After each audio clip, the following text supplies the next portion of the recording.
Man TV. Manuel Bennett. Like ka naman dyan, idol. Kabanata 331, Kabanata 331, Making It Happen for You. Sino ka? Tumigil ka. Ito ang Research and Development Department ng East Beauty Pharmaceuticals. Bawal lumapit ang mga hindi autorisadong tauhan. Mahigit 20 security guards ang sumigaw. Patayin. Kinawayan lang ni Perry Perkins ang kanyang kamay. Saglit, sumalakay ang 5 Elements guards at ang kanilang mga tagapag-alaga. Nagsindi ng sigarilyo si Perry Perkins. Sa maikling panahon. Sunod-sunod na hiyawan. Sa tagal ng paghithit ng sigarilyo, mahigit 20 security guard ang napatay at nalugmok sa mga pool ng dugo. Itinapon ni Perry Perkins ang upos ng sigarilyo at ikinaway ang kanyang kamay. Go, get the secret formulas. Oo. Ang 5 Elements guards at iba pa ay sabay-sabay na tumugon, pagkatapos ay sumunod kay Perry Perkins sa gusali. Sa oras na ito, sa silid ng pananaliksik sa ikawalong palapag. Abala pa rin ang Research and Development Group. Itinaas ni Irving Luther ang kanyang reading glass sa tungki ng kanyang ilong, tumingin sa oras, at sinabing, lahat, gabi na. Bumalik ka at magpahinga ng maaga. Tandaan na i-save at i-encrypt ang data. Sige, Team Leader Luis. Ang 12 ng mga miyembro ng R&D Group ay tumango bilang pagsang-ayon. Gayunpaman, tulad ng mga salita ay nahulog. Sa isang putok, ay sinipa ang pinto ng research room. Biglang nagulat si Irving Luther at ang iba pa, at napalingon sila sa pasukan. Doon ay nakita nila si Perry Perkins at ang iba pa na naglalakad. Sumimangot si Irving Luther at malakas na nagtanong, sino ka? Ang lahat ay alerto ding tumingin kay Perry Perkins at sa iba pa. Ngumisi si Perry Perkins, matanda, hindi mo na kailangang itanong kung sino kami. Mabilis na ibigay ang mga sekretong formula para sa Jade Beauty Facial Mask, Divine Hair Growth Liquid, at 7 Treasures Fortifying Pills. Noon napagtanto ni Irving Luther at ng iba pa na narito ang grupong ito upang magnakaw ng mga lihim na formula. Pero ang ikinagulat nila ay may mga security guard sa ibaba kaya bakit hindi nila ito pinigilan. Mataimtim na sinabi ni Irving Luther, ang 3 sekretong formula na ito ay mga sekreto ng East Beauty Pharmaceuticals, at hinding-hindi namin ito ibibigay sa iyo. Hinding-hindi namin ibibigay ang mga sekretong formula. Umalis ka na. Sigaw din ng isang batang miyembro ng team. Ngumiti si Perry Perkins at nagtanong, sigurado ka bang hindi mo sila isusuko? Irving Luther said, imposibleng I-give up natin sila. I advise you don't act rashly, this is the Stewart family's industry. Nanunuya si Perry Perkins at sinabing, ngayon ang buong River City ay kontrolado na ng pamilyang Jordan, Harper, at Stern. Tapos na ang pamilya Stewart. Nagbago ang mukha ni Irving Luther at mabilis niyang hinawakan ang intercom at sumigaw, Captain West, may gustong magnakaw ng mga secret formula, bilisan mo. Kapitan West, Kapitan West. Naririnig mo ba ako? Ngumisi si Perry Perkins at umiling, old fella, don't waste your efforts. Inalagaan na namin ang mga security guard. Ano? Bakas sa mukha ni Irving Luther ang matinding takot, at nagtanong siya na may nanginginig na boses, pwede bang? Napatay mo si Kapitan West at ang iba pa. Ano sa tingin mo? Malupit na ngumiti si Perry Perkins at madilim na sinabi, kung hindi mo ibibigay ang mga lihim na formula, haantong ka sa mga gwardya na iyon. Irving Luther gritted his teeth, kahit mamatay tayo, hinding-hindi natin ibibigay ang mga secret formula. Sina Manuel Bennett at Julia Stewart ay nagtiwala sa kanya, kaya hinayaan nila siyang pamunuan ng koponan upang magsaliksik ng mga lihim na formula. Bukod dito, nangako rin siya na hindi niya ilalabas ang mga sekretong formula. Hindi niya mabitawan ang tiwala ni Manuel Bennett at Julia Stewart. Mabangis na sinabi ni Perry Perkins, dahil determinado kang mamatay, pagkatapos ay obligado kita. With that, he waved his hand. Patayin. Sa utos. Ang 5 Elements guards at ang kanilang mga tagapag-alaga ay direktang kinasuhan. Tumakbo. Tumakbo ng mabilis. Sigaw ni Irving Luther sa takot. Natakot ang mga miyembro ng koponan at nagmamadaling tumakbo palabas. Pero mga ordinaryong tao lang sila, paano naman sila magiging katapat ng mga martial artist na ito? Kaya't hindi sila makatakas, isa-isa silang pinugutan at pinatay. Hindi nagtagal, tanging si Irving Luther na lang ang naiwan sa Research and Development Room. Iniutos ni Perry Perkins, tingnan kung ang lihim na race eta ay nasa computer. Agad na lumapit sa computer ang 5 Elements guards para maghanap. Makalipas ang ilang minuto, iniulat ni Zach Jordan, third young master, ang lihim na race eta sa computer ay hindi kumpleto. Tinitigan ni Perry Perkins si Irving Luther at sinabing, "Old fella, nasaan ang lihim na race eta? Ibigay mo." Takot na takot si Irving Luther kaya nanginginig ang buong katawan niya, ngunit itinikom niya ang kanyang mga ngipin at hindi umimik. Third young master, may password cabinet doon. Baka nasa loob ang sekretong race eta. Tanong ni Calvin Mulroney.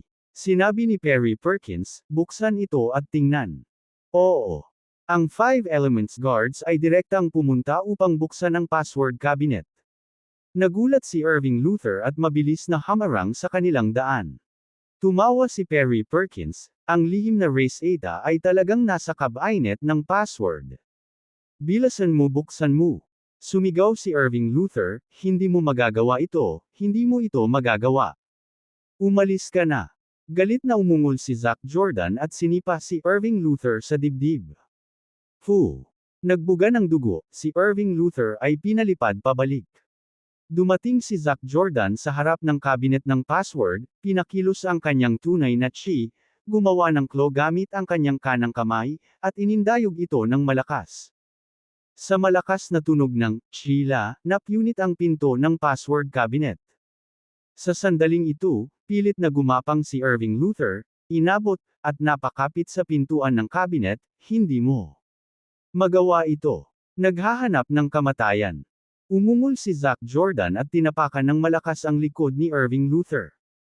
Nagkaroon ng malutong na, bitik, na tunog habang nabali ang gulugod ni Irving Luther.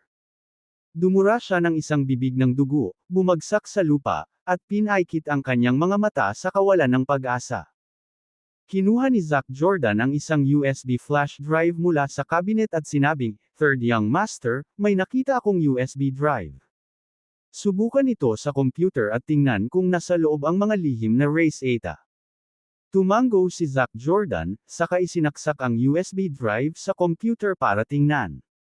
With an excited look on his face, he said, "The secret prescription is indeed inside." Ang galing, ang galing. Tuwang-tuwa si Perry Perkins at tumawa, gamit ang 3 lihim na race eta na ito, magbibilang tayo ng pera hanggang sa mamilipat ang ating mga kamay sa hinaharap. Nagtawanan din yung iba. Kinuha ni Perry Perkins ang mga lihim na race eta at ikinaway ang kanyang kamay, "Tara na." Pagkatapos, mabilis na umalis si Perry Perkins at ang kanyang grupo sa gusali ng pananaliksik. Bandang 11 p.m. Pangunahing bansa. Sinaunang Zen Mountain. Sa labas ng kuweba. Itinapon ni Sheridan Jenkins ang upos ng sigarilyo sa kanyang kamay at sinabing, "Kuya, maghapon kaming naghihintay, at hindi pa lumalabas sina Mr. Bennett at Master Bardenbard. May nangyari ba talaga?" Saglit na nag-isip si Galindo at sinabing, "Maghintay pa tayo. Mamayang gabi, bumalik tayo sa asyenda at magpahinga. Babalik tayo bukas ng maaga. Kung hindi pa rin lumalabas sina Mr. Bennett at Master Bardenbard, magpapadala kami ng isang tao para tingnan." "Sige, yun lang yata ang kaya natin." Napabuntong hininga si Sheridan Jenkins at tumango. Sa sandaling ito, sa loob ng mahiwagang espasyo sa ilalim ng Ancient Zen Mountain, si Manuel Bennett at Bardenbard ay nakaupo sa spiritual pole, naglilinang. Sa sandaling ito, bumantong hininga si Bardenbard at binuksan ang kanyang mga mata. Ibinaluktot niya ang kanyang mga kalamnan at hinampas ang kanyang mga labi, sinabing, "Ito ay talagang isang kayamanan na lupain para sa pagtatanim. Hindi ko inaasahan na ang aking pagtatanim ay talagang makakarating sa Grandmaster Perfection ng ganito." Pagkasabi nun ay napalingon siya kay Manuel Bennett na nasa tabi niya. Gayunpaman, natagpuan niya na si Manuel Bennett ay nasa estado pa rin ng pagpasok sa pagmumuni-muni at hindi pa nagigising. Kabanata 332, Kabanata 332, siya ba ay isang magsasaka? Si Barden ay nagsusuot ng naguguluhan na mukha at bamulong, aling kaharian ang sinusubukang lampasan ni Mr. Bennett. Bakit hindi pa siya nagtagumpay? Sa sandaling iyon, isang nakagigimbal na eksena ang bumungad sa kanya. Ang mga manipis na hibla ng itim na dumi ay umagos mula sa mga pores ni Manuel Bennett. Sa paglabas ng mga itim na dumi, ang kanyang balat ay naging mas makinis at maislan. Bukod dito, napansin niya na ang istruktura ng kalamnan ni Manuel Bennett ay mas simetriko kaysa dati. Ang mas ikinagulat ni Barden ay naramdaman niyang mas lumakas pa ang aura at pressure ni Manuel Bennett kaysa dati. Naglilinis ng Melrose. Pinaikit ni Barden ang kanyang mga mata at nag-isip ng malalim. Sa pamamagitan lamang ng paglinang ng martial arts sa isang napakataas na kaharian makakamit ng isang tao ang cleansing Melrose at palitan ang mga lumang buto ng mga bago. Gayunpaman, napakabata pa ni Brother Bennett, kahit na nagsimula na siyang maglinang ng martial arts mula noong siya ay nasa sinapupunan ng kanyang ina, imposibleng maabot niya ang ganoong kataas na kaharian sa loob lamang ng ilang dekada. Ano nga ba ang nangyayari? Posible bang hindi martial arts ang nililinang ni Kuya Bennett kundi iba? Sa pag-iisip na ito, ang mga mag-aaral ni Barden ay nagkontrata ng husto, at tinitigan niya si Manuel Bennett. Minsan ay narinig niya ang kanyang Panginoon na nagsabi na may mga lumalampas sa makamundo at naghahanap ng walang kamatayan, hindi naglilinang ng martial arts kundi ang immortal na daan, at sila ay tinatawag na mga magsasaka. Sinabi rin ng master na ang mga magsasaka ay mas malakas kaysa sa mga martial artist. Bawat isa sa kanilang mga kaharian ay katumbas ng ilang mga martial arts realms. Kung si Brother Bennett ay talagang isang magsasaka, kung gayon ang lahat ay magiging makabuluhan. Hindi katakataka na si Brother Bennett ay napakabata, ngunit may napakataas na paglilinang at napakalakas. Sa hindi inaasahan, isa talaga siyang cultivator, na talagang nagpapalawak ng kanyang pananaw. Pagkatapos ng lahat, ang mga magsasaka ay napakabihirang, at kahit na nakatagpo ka ng isa, maaaring hindi mo ito maramdaman. Pero hindi niya akalain na magiging kaibigan niya ang isang magsasaka sa ibang bansa. Napakagandang pagkakataon ito para sa kanya. Kung iisipin, lalo pang hinangaan ni Barden si Manuel Bennett. Huminga ng malalim si Barden, lumabas sa spiritual pool, nagbihis, at umupo sa tabi ng pool para protektahan si Manuel Bennett. Lampas hating gabi na. East Nation, Fragrance City. Diamond Club. Sa oras na ito, dalawang kabataang babae na may iba't ibang estilo at magagandang mukha ang lumabas sa clubhouse. Sila ay sina Julia Stewart at Prajna Bates. Humikab si Julia at sinabing, 6 na lugar na ang napuntahan namin sa isang araw, at sa wakas, nakausap namin ang 6 na boss sa Fragrance City tungkol sa pagiging ahente. Pagod na ako. Kaya, kaninang umaga, dinala niya si Prajna sa Fragrance City para talakayin ang ahensya ng produkto kasama ang 6 na boss. Sina Janice Swan, Boris Cahill, at Sawyer Lee ay pumunta sa ibang mga lungsod sa palibot ng River City upang talakayin ang mga usapin ng ahensya. Iminungkahi ni Prajna, Sister Stewart, paano kung maghanap tayo ng hotel na mapagpahingahan sa Fragrance City ngayong gabi? Umiling si Julia at sinabing, kalimutan mo na, marami pang trabaho ang naghihintay sa akin sa kumpanya. Kailangan nating bumalik ngayong gabi. Pagkatapos ng lahat, ang Fragrance City ay halos 2 oras lamang ang layo mula sa River City. Nag-aatubili na sinabi ni Prajna, sige, ako na ang baalang magmaneho ulit. Ngumiti si Julia at sinabing, gusto mo ba akong magmaneho? Mabilis na ikanaway ni Prajna ang kanyang kamay, hindi. Kung napagod ka, siguradong sisisihin ako ni Kuya Bennett. Julia chuckled, mukhang takot na takot ka kay Manuel Bennett, ha? Sinampal ni Prajna ang kanyang mga labi at sinabing, syempre, masamang tao si Kuya Bennett, gustong-gusto niya akong i-bully. Itinaas ni Julia ang kanyang kamao at sinabing, kung sakali mang maglakas loob si Manuel Bennett na i-bully ka muli, tuturuan ko siya ng leksyon para sa iyo. Pang-aasar ni Prajna, Ate Stuart, bakit palagi kang nanlalambing ang mga mata sa tuwing binabanggit mo si Kuya Bennett? Love ka na ba sa kanya? Kinatok ni Julia ang ulo ni Prajna at pinagalitan, huwag kang magsalita ng walang kaparirikan, syempre hindi.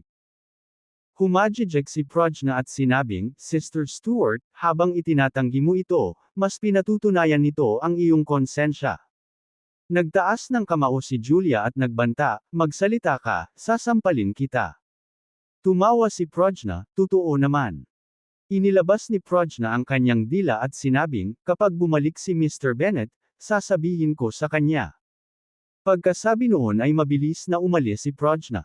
You little rascal, bugbugin kita hanggang mamatay. Si Julia Stewart ay namula sa galit at nagmamadaling hinabol siya. Habang nagtatawanan at nagbibiroan, dumating ang dalawa sa parking lot, sumakay sa kotse, at lumabas ng clubhouse. Umupo si Julia Stewart sa likod na hilera, kinurot ang tungki ng kanyang ilong, at sinabing, Prajna, magpapahinga muna ako saglit, gisingin mo ako kapag nasa River City na tayo. Okay. Tumango si Prajna. Bumilis ang sasakyan, umalis sa Fragrance City at dumiretso sa River City. Mga 2 a.m. Ang kotse ay dumating sa isang kalsada sa labas ng River City. Tumingin si Prajna sa rearview mirror at sumigaw, Sister Stuart, malapit na tayo sa River City. Malapit na ba tayo? Humikab si Julia at kinuha ang cellphone sa bag para tingnan ang oras. Ngunit sa sandaling binuksan niya ang kanyang telepono, nagbago ang kanyang mukha at umupo siya ng tuwid. Nakita niya ang maraming mga hindi nasagot na tawag at mensahe, lahat mula sa mga tawag sa bahay, at mga mensahe. Ni-mute niya ang kanyang telepono ngayong araw para hindi maistorbo at walang natanggap na tawag o mensahe. Ate Stuart, anong problema? Nakita ni Prajna na hindi tama ang mukha ni Julia at nag-aalinlangan siyang nagtanong. Nang hindi sumasagot, mabilis na tinawagan ni Julia ang kanyang ina. Maya-maya, tumunog ang tawag. Ma, bakit mo ako tinawag ng maraming beses? May problema ba? Nagmamadaling tanong ni Julia. Julia, nagkaroon ng malaking sakuna sa bahay, tapos na ang ating Stuart family. Nabulunan ang boses ni Lauren Green habang sumagot. Naramdaman ni Julia ang paninikip ng kanyang puso at nagtanong, Nay, anong nangyari? Julia, kaninang umaga, biglang nahimatay ang lolo mo sa study, lahat ng tito mo, papa mo, at tita mo ay naaresto.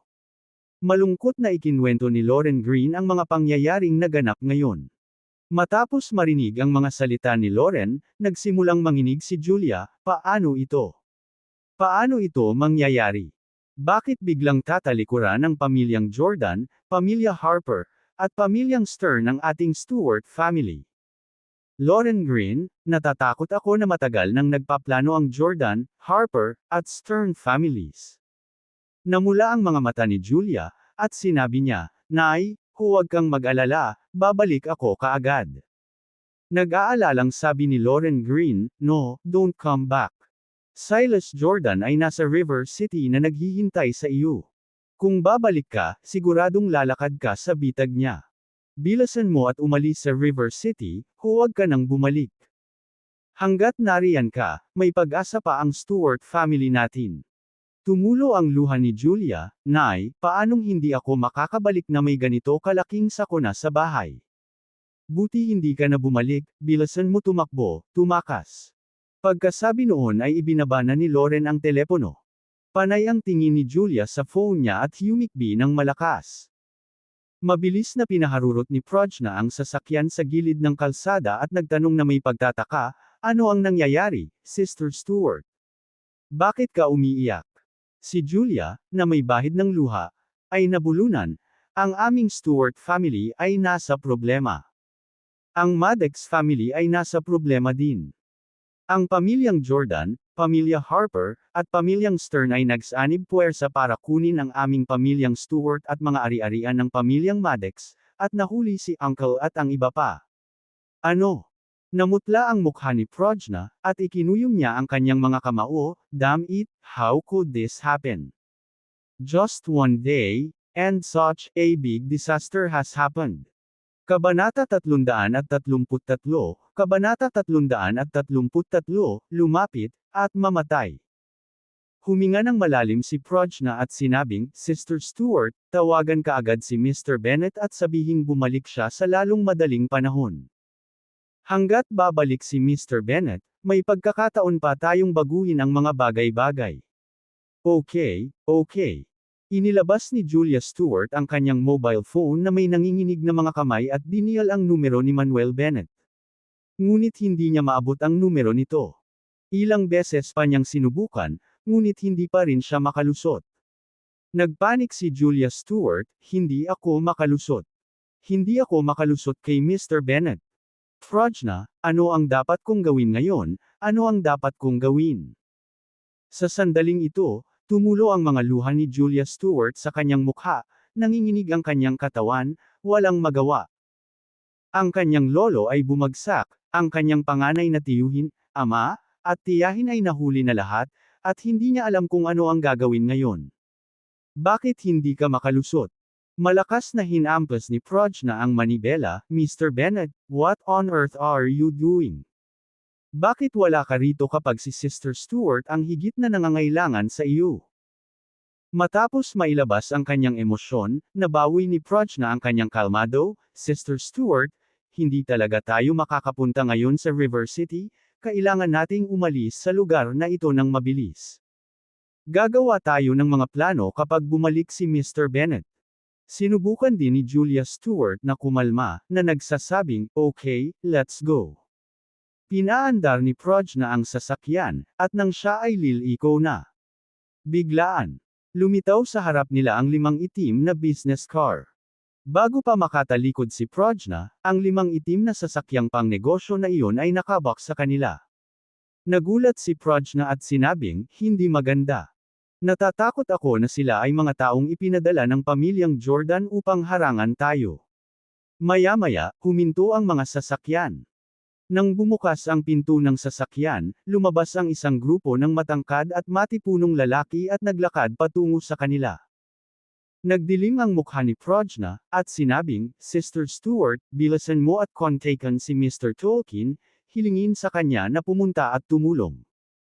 Pagkatapos magsalita, agad na tinanggal ni Prajna ang kanyang seatbelt, hinubad ang kanyang high heels, at naghanda na lumabas ng sasakyan. Nagmamadaling tanong ni Julia Stewart, Prajna, ano ang gagawin mo? Malamig na tumingin si Prajna at sinabing, syempre, para patayin sila. Kung hindi tayo makakaalis ngayong gabi. Pagkatapos magsalita, lumabas si Prajna sa kotse at padabog na isinara ang pinto ng putok. Kinuha ni Julia Stewart ang kanyang mobile phone at agad na tinawagan si Lily Teasdale. Sa labas ng sasakyan. Nang makita ang tungkol sa 20 malalakas na lalaki na papalapit, hinawakan ni Prajna ang 2 talim ng kuna sa kanyang mga kamay at malamig na sumigaw, tumigil kayong lahat. Mamamatay ang sinumang makalapit. Nang marinig ito, tumawa ng malakas ang 20 malalakas na lalaki. Little girl, quite feisty, ha? Kung sino ang makalapit ay mamatay. Nagbibiro ka ba? Pretty girl, sabi mo gusto mo na tayong mamatay. Tara, subukan mo. Pretty girl, pagkatapos naming mahuli si Julia Stewart, aalagaan ka namin ng mabuti mamaya. Ang malalakas na lalaking ito ay nanunuya at nagbibiro, hindi man lang sineseryoso si Prajna, habang patuloy na naglalakad patungo sa kanya. Sa kanilang mga mata, si Prajna ay isa lamang malambot at mahinang babae, hindi nila kayang labanan. Naghahanap ng kamatayan. Si Prajna ay nagpakawala ng isang mahigpit na sigaw, ang kanyang figure ay kumikislap, kanyang ibinaling ang kanyang mga kamay, at ang kuna sa kanyang mga kamay ay agad na iniwas.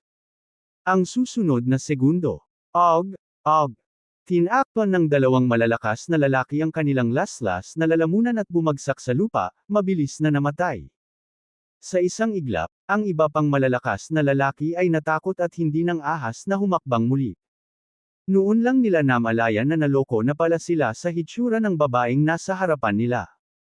Isang nangungunang malakas na lalaki ang nagsabi sa malalim na boses, ang babaeng ito ay isang martial artist. Lahat, magtulungan at supulan muna siya. Oo. Tumango naman ang ibang malalakas na lalaki bilang pagsang-ayon. Si Prajna Bates ay hindi natakot sa lahat, hawak ang kanyang kuna, direkta niyang nakipag-ugnayan sa mga kaaway. Bagamat matatangkad ang malalakas na lalaking ito, sa huli ay grupo lamang sila ng mga ordinaryong pambubugbog, kahit na mga martial artist. Bilang resulta, sa loob ng ilang minuto, mahigit 20 malalakas na lalaki ang napatay ni Prajna Bates. Nang makitang hindi nasaktan si Prajna mula sa loob ng sasakyan, bahagyang nakahinga si Julia Stewart. Ngunit sa sandaling ito, mahigit sa 100 sasakyan ang mabilis na tumakbo patungo sa kanila mula sa malayo, na pinamumunuan ng isang itim na Rolls-Royce Phantom. Ilang sandali pa, ang mga dosenang sasakyan na iyon ay huminto sa hindi kalayuan. Nang bumukas ang pinto ng sasakyan, lumabas ang isang grupo ng mga tao. Nanguna sa kanila si Silas Jordan, talaga. Kasunod niya ang dalawang Grand Elders na sina Neil Lee at Karen Chaplin ng Mysterious Doctor Sect, pati na rin ang higit sa 30 law protectors mula sa Jordan family. Habang papalapit sila, pinagmasdan ni Silas Jordan ang mahigit 20 bangkay sa lupa, na naging malungkot ang kanyang mukha. Itinaas niya ang kanyang mga mata upang tingnan si Prajna Bates at pumikit, sinabing, "Beauty, hindi masama ang iyong martial skills, talagang nagawa mong pumatay ng higit sa 20 sa aking mga tauhan." Si Prajna Bates ay matamang nakatitig kay Silas Jordan at sa kanyang mga tagasunod. Ang kanyang mga mata ay kumikislap sa malamig na liwanag, puno ng pagpatay na layunin. Patuloy ni Silas Jordan, "Beauty, kahit gaano pa kahusay ang martial arts mo, hindi ka makakapantay sa amin." Pagkatapos, tumingin siya sa kotseng inuupuan ni Julia Stewart at sumigaw, "Julia Stewart, tapos na ang iyong Stewart family. Tumigil ka sa pakikibaka at sumama ka sa akin. Hanggat magiging babae ka, tiyak na aalagaan kita ng mabuti sa hinaharap." Pinandilatan ni Julia Stewart si Silas Jordan sa labas ng sasakyan, puno ng galit ang mga mata nito. Sa sandaling ito, napakunot ang noo ni Neil Lee at sinabing, "Young Master Jordan, hindi mo ba sinabi na sinusundan ni Manuel Bennett si Julia Stewart? Bakit hindi siya nagpakita?" Napuno rin ng pagtataka ang mukha ni Silas Jordan, "Nakakapagtaka, ang lalaking iyon na si Manuel Bennett ay halos hindi mapaghihiwalay kay Julia Stewart, bakit wala siya ngayon?" Ngunit Elder Lee, huwag mag-alala, hanggat nahuli si Julia Stewart, tiyak na magpapakita si Manuel Bennett. Tumango si Neil Lee. Sa pag-uusap ni na Silas Jordan at Neil Lee, nag-flash forward si Prajna Bates, direktang umangkas patungo sa Silas Jordan. Malinaw ang kanyang layunin, sa sandaling mahuli si Silas Jordan, maaaring malutas ang krisis nila ni Julia Stewart. Ngunit sa sandaling ito ay lumapit siya. Whoosh! Isang itim na mystical iron long whip ang sumipol patungo kay Prajna Bates. Nagulat si Prajna Bates at nagmamadaling itinaas ang kanyang kuna para hamarang. Klang! Sa isang serye ng malulutong na tunog ng impact, nagulat si Prajna Bates sa pag-atras. Si Karen Chaplin, hawak ang kanyang mystical iron long whip, ay lumabas at minisyon, "Young girl, kasama ko dito, gusto mong hulihin si Young Master Jordan. Ano sa tingin mo? Nananaginip ka ba? Matandang bruha, tumahimik ka." Malamig na sumigaw si Prajna Bates at sinugod si Karen Chaplin. Puno ng panunuya ang mga mata ni Karen Chaplin, "Batang babae, hindi ka pa nakakapasok sa mid-stage na Grandmaster, pero gusto mo pa akong makipag-away. This is simply sickang death." Bago bumagsak ang kanyang mga salita, ikanaway ni Karen Chaplin ang kanyang kanang kamay, at ang mystical iron long whip sa kanyang kamay ay umungal na parang makamandag na ahas, dumiretso sa Prajna Bates. Malaki ang pagbabago ng mukha ni Prajna Bates habang sinubukan niyang harangan ito gamit ang kanyang kuna. Ngunit ang mystical iron long whip na ito ay biglang nagbago ng direksyon, marahas na hamampa sa mukha ni Prajna Bates. Smack! Isang malutong na tunog ang umalangaw sa kalangitan ng gabi. "Ah!" Sumigaw si Prajna Bates, lumipad palabas at lumanding ng husto. Ang kanyang makatarungan at malambot na mukha ay brutal na hinampas, walang tigil na dumadaloy ang dugo. "Ha ha ha! Humagalpak ng tawa si Karen Chaplin, "Young girl, sabi mo matandang mangkukulam ako, tapos ano ka? Isang pangit na halimaw. Matandang bruha, papatayin kita." Nagalit si Prajna Bates sa isang iglap, at sa kabila ng sakit sa kanyang mukha, sinugod niya si Karen Chaplin. Sa kanyang paglalakbay patungo kay Karen Chaplin, ginamit ni Prajna Bates ang shadow escape skill, at ang kanyang figure ay biglang nawala sa paningin ng lahat. Kabanata 334, Kabanata 334, Nasa nalalapit na panganib. Ha! Hindi ba ito ang ninjutsu ng Sakura Country? Ngumiti si Karen Chaplin, "Hindi ko akalain na ang batang babae na ito ay magiging isang ninja ng Sakura Country." Sinabi ni Neil Lee, Sixth Sister, "Ang ninjutsu ng Sakura Country ay medyo nakakalito, mag-ingat." Kumpiyansa nang umiti si Karen Chaplin at sinabing, "Huwag kang mag-alala, kuya, ang batang babaeng ito ay walang magagawa sa akin."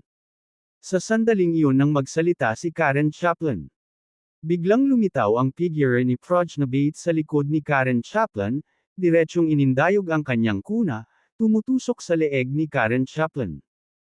Mabilis na nag-react si Karen, ang kanyang mystical iron long whip sa kamay ay marahas na bumugso, tumama sa tiyan ni Prajna Bates ng pop. Ah! Si Prajna Bates ay sumigaw at lumipad muli pabalik, na bumagsak ng husto sa lupa. Ang nakita na lang ay ang tiyan niya na bagbog, diretsyong umaagos ang dugo, nabahira ng pula ang kanyang puting sando. Ngunit kahit nanginginig siya sa sakit, hindi man lang nagpakawala ng ungol si Prajna. Prajna. Nang makita ito, si Julia Stewart sa kotse ay sumigaw, ang kanyang puso ay hindi mapigil, ang mga luha ay umaagos ng walang tigil. Nasugatan si Prajna dahil sa pagprotekta sa kanya, at pakiramdam niya ay wala siyang silbi. Sa harap ng panganib, maaari lamang niyang hayaan ang iba na protektahan siya. Muling bumangon si Prajna at ipinagpatuloy ang pag-atake kay Karen Chaplin. Umiwas lang si Karen Chaplin at diretsyong pumasok sa labanan. Sa susunod na panahon, nagsimula sina Prajna at Karen Chaplin ng matinding labanan. Gayunpaman, si Karen Chaplin ay isang elder ng Mysterious Doctor Sect, isang Great Master mid-stage expert, at ang kanyang cultivation ay ilang lugar na mas mataas kaysa sa Prajna Bates. Dahil dito, kahit na nilabanan siya ni Prajna, hindi niya nagawang saktan si Karen kahit kaunti, sa halip, binugbog siya ni Karen Chaplin. Pagkatapos ng ilang dosenang galaw, itinaas ni Karen Chaplin ang kanyang kaliwang kamay, minamanipula ang kanyang tunay na chi, at direktang itinutok ng hampas ng palad ang dibdib ni Prajna. Bang! Isang muffled sound. Si Prajna ay lumipad na parang saranggola na may putol na tali, mabigat na bumagsak sa lupa, walang tigil na bumubulwak ang dugo mula sa kanyang bibig. Sa sandaling ito, ang mukha at katawan ni Prajna ay natatakpan ng madugong mga sugat, ang kanyang dugo ay nabahiran ng pula ang kanyang katawan, hindi ito kayang tingnan. Gayunpaman, matigas ang ulo ni Prajna na hindi nagpakawala ng kahit isang sigaw. Sa halip, pinilit niyang bumangon at magpatuloy sa pakikipaglaban. Hindi na nakayanan ni Julia Stewart na manood, diretsyo niyang binuksan ang pinto at sumugod, mahigpit na niyakap si Prajna, humihikbi, "Prajna, stop fighting, sasama ako sa kanila." Namutla ang mukha ni Prajna, at mahina niyang sinabi, "Sister Stewart, huwag kang sumama sa kanila, kaya ko pa namang lumaban." Ngumisi si Silas Jordan, "Julia Stewart, noong hinabol kita ng desperadong kanina, hindi ka pumayag. At ngayon, sa akin ka lang makakapagsumit, di ba?" Yumuko si Julia Stewart kay Silas Jordan, "Silas Jordan, hindi ka magtatagal, papatayin ka talaga ni Manuel Bennett." Manuel Bennett. Humagalpak ng tawa si Silas Jordan, "Hanggat ang batang iyon ay maglakas loob na magpakita, tiyak na dudurugin ko siya. Ipapakita ko sa iyo sa sarili mong mga mata kung paano ko papatayin ang batang ito." Hahaha. Sa sandaling ito, whoosh! Sinabayan ng malalakas na tunog ng preno, huminto ang isang sasakyan sa hindi kalayuan. Silas Jordan at iba pa ay lumingon at tumingin. Nakita nila ang isang binata na nakasuot ng itim na suit, may hawak na tan na kutsilyo, na may slim at tuwid na figure, matalim na kilay, at gwapong mukha, na naglalakad. Lily Teasdale. Kuya Tanner. Tumawag sina Julia Stewart at Prajna. Sa katunayan, ang binatang ito ay si Lily Teasdale. Tinuya ni Silas Jordan, isa pa dito para mamatay. Lumapit si Lily Teasdale at sinabi kay Prajna, Prajna, ilayo mo rito si sister-in-law. Mr. Tolkien, ikaw naman. Tanong ni Prajna. Lumingon si Lily Teasdale kay Silas Jordan at sa iba pa at sinabing, I'll hold them off. Hinding-hindi. Umiling si Prajna, makapangyarihan ang dalawang matandang iyon, delikado kung mananatili kang mag-isa. Sabi ni Julia Stewart, Lily Teasdale, kung aalis tayo, sabay tayong pupunta. Sinabi ni Lily Teasdale, Ate, nangako ako kay Kuya Bennett na paprotektahan kita, kaya gagawin ko iyon. Huwag kang mag-alala, ako na ang bahala sa sarili ko. Bilasan mo, sumakay ka at huwag mong hayaang makatakas sila. Ikan-away ni Silas Jordan ang kamay at agad na nag-utos. 8 tagapag-alaga ang sumugod kay Julia Stewart. Tumakbo. Sigaw ni Lily Teasdale, pinitik ang kanyang palso at nilaslas ng paalang gamit ang kanyang kutsilyo. Whoosh! Ang kutsilyo ay kumikinang, ang enerhiya ng kutsilyo ay nag-criss-cross, at ang tunog ng kutsilyo ay umalangaw-ngaw. Ang susunod na segundo. Kabog, kabog, kabog. 8 haligi ng dugo ang tumaas, ang mga ulo ng 8 tagapag-alaga na ito ay humiwalay sa kanilang mga katawan at bumagsak sa lupa. Nang makita ito, nanlaki ang mga mata ni Silas Jordan, Neil Lee, at Karen Chaplin sa gulat at takot. Napakalakas ng pamamaraan ng kutsilyo. Nanlamig ang mga mata ni Neil Lee, Bata, subukan ka nitong matandang ito. Pagkasabi niyan, kumislap ang katawan ni Neil Lee, may hawak na itim na mystical iron longsword at sinugod si Lily Teasdale. Iginalaw ni Lily Teasdale ang kanyang katawan, hawak ang kanyang tan na kutsilyo at nakipaglaban. Sa malapit na sandali, si Lily Teasdale at Neil Lee ay sabay na iniwas ang mga espada sa kanilang mga kamay. Klang! Ang mga espada ay nagsalubong ng husto, naglalabas ng tunog na parang metal na tumatama sa metal. Ang tunay na chi ay lumundag, lumipad ang mga sparks, at ito ay nakamamanghang. Ang espada ni Neil Lee ay pumutok na may matinding sword chi na tumagos at naputol ang damit ni Lily Teasdale, pati na rin ang kanyang laman, walang tigil na bumulwak ang dugo. Si Lily Teasdale ay nasa kaharian lamang ng Grandmaster Perfection, ang pagharang sa espada ni Neil Lee ay kahanga-hanga na, ngunit ang hindi masaktan ay natural na mahirap. Ngumisi si Neil Lee, Bata, talagang magaling ang iyong knife technique, kaya mong ipagtanggol ang espada ng matandang ito sa kaharian ng Grandmaster Perfection. Gayunpaman, gusto kong makita kung paano mo haharangyan ang susunod. Habang nagsasalita siya, ipinagpatuloy ni Neil Lee ang pag-ugoy ng espada sa kanyang kamay, humahampas kay Lily Teasdale. Patuloy na winawagayway ni Lily Teasdale ang kanyang kutsilyo para harangin. Klang, klang, klang. Ding, ding, ding. May mga kislap ng mga kutsilyo at espada, lumalakas na enerhiya ng kutsilyo, at mabangis na sword chi. Ito ay hindi kapani-paniwalang matindi. Habang lumalaban si Lily Teasdale kay Neil Lee, sumigaw siya, Prajna Bates, bilasan mo at ilayo mo si sister-in-law. Nagnganga ang mga ngipi ni Prajna Bates, Sister Stewart, let's go. Pagkasabi niyan, hinailan ni Prajna Bates si Julia Stewart patungo sa kotse. Tigilan mo sila. Mabilis na nag-utos si Silas Jordan. Mahigit 20 tagapag-alaga ang umalis kaagad na kinasuhan patungo kina Julia Stewart at Prajna Bates. Mamatay kayong lahat. Umungol si Lily Teasdale at inalog-alog si Neil Lee, pagkatapos ay tumalikod at nilaslas ang 20 higit na tagapag-alaga gamit ang kanyang kutsilyo. Sumirit, sumirit, sumirit. Kaagad, mahigit 100 tagapag-alaga ang naputol ang ulo ng kutsilyo. Ang natitirang 10 o higit pang mga tagapag-alaga ay agad na natakot, at nang ahas na hindi sumulong. Ngunit sa sandaling ito lamang, direktang inihampas ni Neil Lee ang isang espada sa likod ni Lily Teasdale. Mabilis na nag-react si Lily Teasdale, sinusubukang umiwas, ngunit huli na ang lahat. She. Si Lily Teasdale ay nagpakawala ng mahinang helanghing, ang kanyang likod ay nilaslas ng isang espada, at ang sugat ay sapat na malalim upang malantad ang buto. Kuya Tanner. Lily Teasdale. Sina Prajna Bates at Julia Stewart ay nalungkot, tumulo ang mga luha sa kanilang mga mukha. Pumunta ka. Umungol si Lily Teasdale, nagpupumilit na ay ugoy ang kutsilyo at ibinalik si Neil Lee. Pinunasan ni Prajna Bates ang kanyang mga luha at mabilis na sumakay sa kotse kasama si Julia Stewart. Hindi ka makakatakas. Nang makita ito, sumigaw si Karen Chaplin at sumugod. Kabanata 335, Kabanata 335, Sumpa sa kamatayan na paprotektahan. Matanda, hawakan mo dyan. Si Lily Teasdale, hila-hila ang kanyang malubhang na sugatan na katawan, ay tumayo sa harap ni Karen Chaplin. Magwala ka. Umungol si Karen Chaplin, itinapat ang kanyang mystical iron whip patungo kay Lily Teasdale. Sa pamamagitan ng isang sampal, ang dibdib ni Lily Teasdale ay hinampas, dugo kung saan-saan.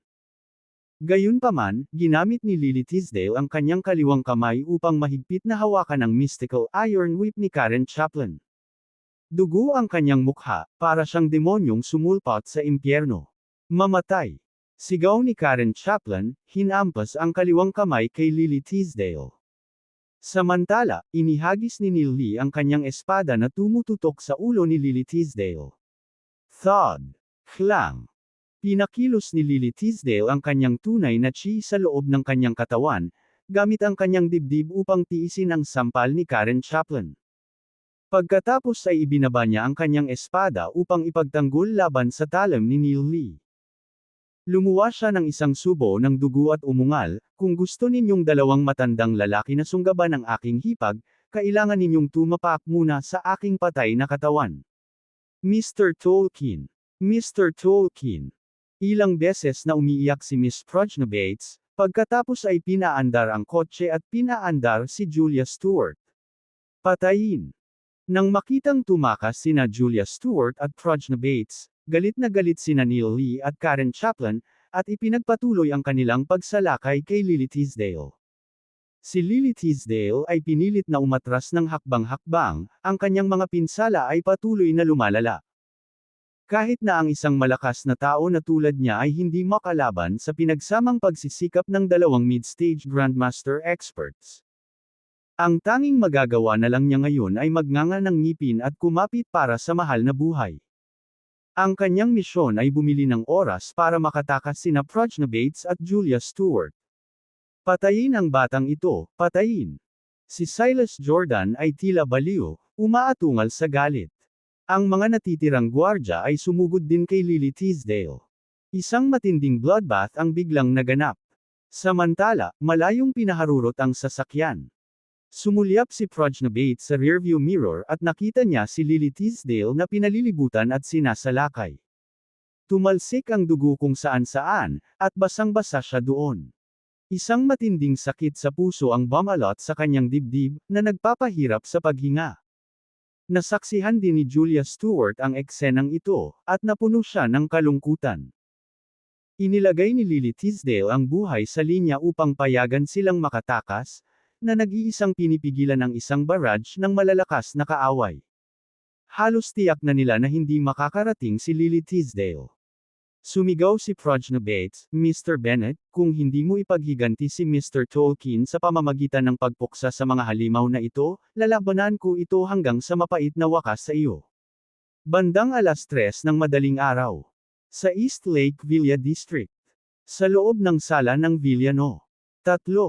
Naninigarilyo sina Nathaniel Lloyd at Bill Sheehan na may malamig na ekspresyon sa kanilang mga mukha. Napuno na ng upos ng sigarilyo ang ashtray sa coffee table. Nagsalita si Bill Sheehan sa mabigat na boses, "Kapatid na Luther, ang mga pamilyang Stewart at Maddox ay nasa malaking panganib ngayon, at si Brother Livingston ay pumunta sa Kyoto para sa isang pulong, hindi natin alam kung kailan siya babalik.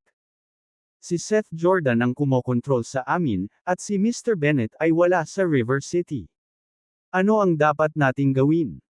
Huminga ng malalim si Nathaniel Lloyd at sinabing, Mr. Sheehan, wala tayong magagawa ngayon kundi hintayin ang pagbabalik ni Mr. Lester at Mr. Bennet. Bumantong hininga din si Bill Sheehan at sinabing, iyon lang ang pagpipilian natin. Heaven Martial Arts Hall. Ilang lalaki at babae na nakauniporme ang nagbabantay sa pasukan. Naroon sa bulwagan sa likod bahay, si David Herdman, kasama ang mga masters ng 19 na martial arts hall sa River City. Napaka-tense ng atmosphere sa buong hall. Tumingin si Jerry Chaplin kay David Herdman at sinabing, Leader Herdman, si Mr. Bennet ay may magandang relasyon sa mga pamilyang Stewart at Maddox. Ngayong nagkakaproblema sila, pwede bang maupo na lang tayo at walang gagawin? Sumagot din si Ralph Jordan, eksakto, naging mabuti sa amin si Mr. Bennet. Dapat tayong tumulong. Duguan ang mga mata ni David Herdman. Malakas niyang hinampas ang mesa at umungol, sa tingin mo ba ayaw kong tumulong? Mas gusto kong tumulong kaysa sa inyong lahat. Ngunit ang mga puwersa ng 4 na sangay ng River City ay nakatalaga sa labas. Hindi tayo makakapunta saan man ngayon. Dahil wala si Mr. Bennet sa River City at hindi maabot, ang magagawa lang natin ay maghintay sa pagbabalik ni Mr. Bennet. Huminga ng mahabang buntong hininga ang lahat, labis ang pagkadismaya. Samantala, sa Dragon River Manor, medyo marami-rami rin ang mga lalaki at babae na nakauniporme na nakapwesto sa labas. Ang mga ilaw ay maliwanag na naiilawan sa Manor Hall. Nakaupo sa bulwagan sina Sheridan Jules, Kurt Tolkien, John Franklin, at Geraldine Zack, kasama ang 32 pang presidente ng konseho. Lahat sila ay may mga ekspresyon ng galit at pagkabalisa sa kanilang mga mukha. Pinatay ni Kurt Tolkien ang kanyang sigarilyo, malakas na sinabi, Dragon Master, para sa kapakanan ni Mr. Bennet, kailangan nating magbigay ng kamay sa mga pamilyang Stewart at Maddox, hindi tayo pwedeng umupo na lang at walang gagawin. Dragon Master, worst comes to worst, let's just break out. Kung ang mga kasamahan sa bureau ay maglakas loob na pigilan tayo, aalisin natin sila. Si John Franklin ay may galit ding nagdagdag ng pangungusap. Tama na, lumayas ka na. Lalaban tayo sa kanila. Ang iba pang mga pangulo ng konseho ay umungal din bilang pagsang-ayon. Tumahimik kayong lahat. Sigaw ni Sheridan Jules. Agad na tumahimik ang ibang mga council president. Huminga ng malalim si Sheridan Jules at sinabing, kung sisabog tayo ngayon at papatayin ang mga taong iyon sa gate, tiyak na maaalarma ang mga nakatataas sa East Nation. Sa puntong iyon, kahit ang South Protection King ay mahihirapan tayong protektahan.